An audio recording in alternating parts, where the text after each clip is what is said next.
আমাকে কেউ যদি জিজ্ঞেস করে যে ভাই, বাংলাদেশের মধ্যে সবচেয়ে পরিষ্কার এবং পরিচ্ছন্ন এবং তোমার পছন্দের সিটি কোনটা, তাহলে কি বলবেন? আমি অবশ্যই এক বাক্যে বলবো যে আমাদের বাংলাদেশের মধ্যে, অর্থাৎ পুরো বাংলাদেশের মধ্যে সবচেয়ে ভালো সিটি রাজশাহী সিটি। কেননা আমাদের এই সিটিটা শিক্ষা দিক বলেন, পরিচ্ছন্ন বলেন, পরিষ্কার পরিচ্ছন্ন এবং চিকিৎসা, যে দিক দিয়েই বলেন না কেন, আমাদের রাজশাহীর গুণাগুণ বলে শেষ করা যাবে না। যেহেতু আমাদের এটা মেইনলি শিক্ষা নগরী এবং চিকিৎসা নগরী। এর পাশাপাশি আমাদের রাজশাহীতে আরেকটা যুক্ত হয়েছে, সেটা হলো পর্যটক।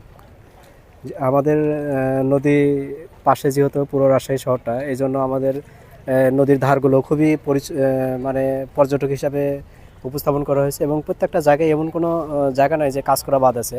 তো সব মিলে আমাদের রাজশাহীতে হলো অসাধারণ একটা নদীর ধারগুলো দেখার মতো একটা পরিবেশ করে দিয়েছে।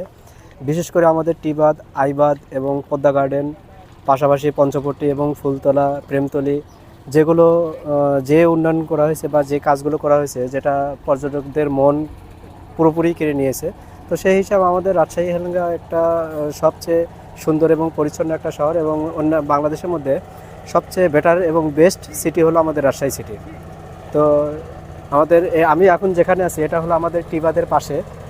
দেখতে পাচ্ছেন আমাদের নৌকা যাচ্ছে পাশ দিয়েই, এবং তার পাশেই হলো আমাদের চরদিয়ার মাজার, আর ওর পাড়েই হলো ইন্ডিয়া। তো এখান থেকে খুব কাছেই ইন্ডিয়া, যদিও আমরা নদীর এপার আছি। ওপার গেলে আমরা ইন্ডিয়া দেখতে পাবো। বিশেষ করে আমরা এখান থেকে রাত্রে ইন্ডিয়ার লাইটগুলো খুব ভালো করে দেখতে পাই। তো এই হলো আমাদের রাজশাহী সিটির পদ্মাপাড়ের পরিস্থিতি। তো সবাই ভালো থাকবেন, সুস্থ থাকবেন। আল্লাহ হাফেজ।